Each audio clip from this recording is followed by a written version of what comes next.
Hello, ladies and gentlemen. Once again, I'm Quill Waterman here for Nobel FC. Today, something a little bit different for those of you who've been watching our content. Instead of just following a great writer who's already won the Nobel Prize, we're going to conduct a mock draft, taking a look at some people who might win in October.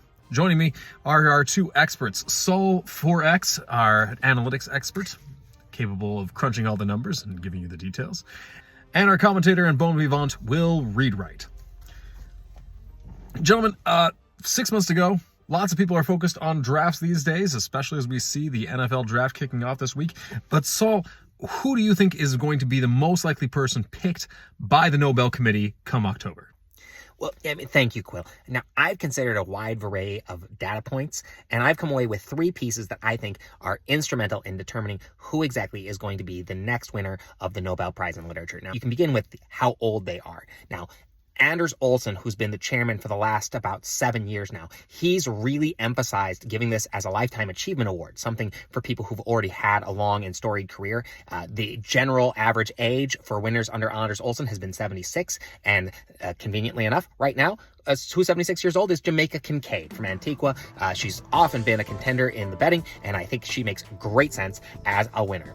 Now, a second thing that you could consider is the number of books available in the library. The Swedish Academy likes to just get the books from the library. They don't want to have to spend extra money at the booksellers.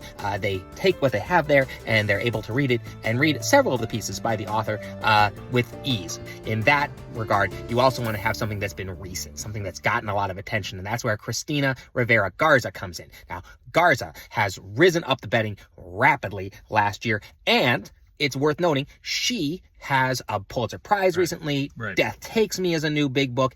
Finally, the last thing that I noticed, and this is where the analytics really come in, is you have to be able to study the trends and patterns of the betting odds that are coming out from Ladbrokes. You want to see that a number of people from the same region, from the same area, are gaining traction at the same time. I put the number at about 30 or 33 to 1. You want to see an increase in your region year over year for about 2 to 3 years. Now, there have been a couple regions that have extended their growth, both Garza's Latin American community going up, and you can see that with Kincaid's Commonwealth area. You can see that rising again. I can assume that someone from those regions will be the pick, and I think those two candidates make the most sense. Strong points. Will, what do you think? Will one of those be the winners?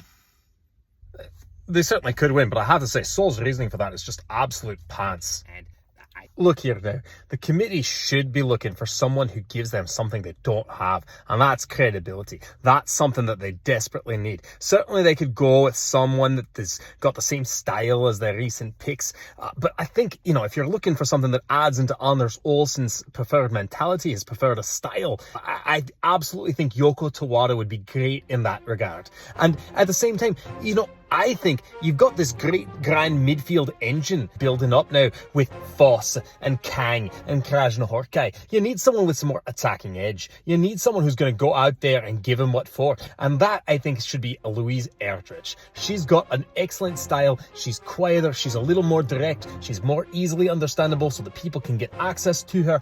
And most of all, she attacks the issues of racism and modern day hegemony straight on. But, we can keep this more simple. Just go for the best writer available. Just go for the one who's got the best goods. Go for N.K. Jemisin. Make up for what you didn't do in the past with Octavia Butler and give it to someone who really deserves it. That's nonsense. The Academy will never award a genre writer. There's no chance that N.K. Jemisin ever gets this award.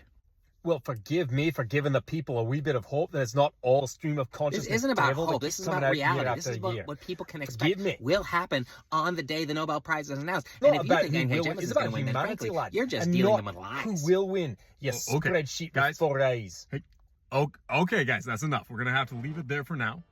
Clearly, there's some strong opinions here. If you have a strong opinion about who you think will win the Nobel Prize this year, drop it in the comments below. We may be able to have a mailbag conversation with our experts about your picks. Thank you once again for watching Nobel FC, and as always, we hope to see you again soon.